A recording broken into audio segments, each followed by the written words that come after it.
Dubai থেকে সবাইকে good morning. কি অবস্থা সবার? সবাই কেমন আছেন? এখানে তো মুষলধারে বৃষ্টি পড়ছে। ঘুরতে এসেছি, দেখা যায় যে বৃষ্টি টিষ্টি কোনো কিছুকেই পাত্তা দিলে হবে না। আমরা রেডি হয়ে বেরিয়ে পড়ছি। তবে দুবাইতে এসে আমি ক্লাউড সিডিং কি সেটা জানতাম না, সেই সম্পর্কে আজকে আপনাদেরকে ধারণা দিব। এমন ওয়েদারে ইনডোরে ঘুরতে যাব, বাইরে বেশিক্ষণ থাকবো না। যেখানেই যাব ইনডোরে যাব, যেমন মলে অথবা কোনো মিউজিয়াম যদি থাকে সেরকম কোনো প্লেসে ঘুরতে যাব। আমার ব্লগগুলোতে সবকিছুই দেখতে পারবেন আপনারা। দুবাইতে এসে একটা অদ্ভুত জিনিস দেখলাম, সেটা হচ্ছে আর্টিফিশিয়াল রেইন।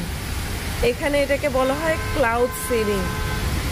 কানাডায় যেমন আমরা স্নো গলানোর জন্য সল্ট ইউজ করা হয়, আর এখানে সল্ট ইউজ করা হয় আর্টিফিশিয়াল রেইনের জন্য। সকাল থেকে নন স্টপ রেইন হচ্ছে। অনেকক্ষণ যদি বৃষ্টি হয় এরকম পানি উঠে যায়। আমাদের হোটেল রুম থেকে দেখছি বাইরের অবস্থা, বৃষ্টি পড়ে কি অবস্থা হলো এই মুহূর্তে। আজকে এপ্রিলের 16 তারিখ। দুবাইয়ের আপডেট দিচ্ছি সবাইকে।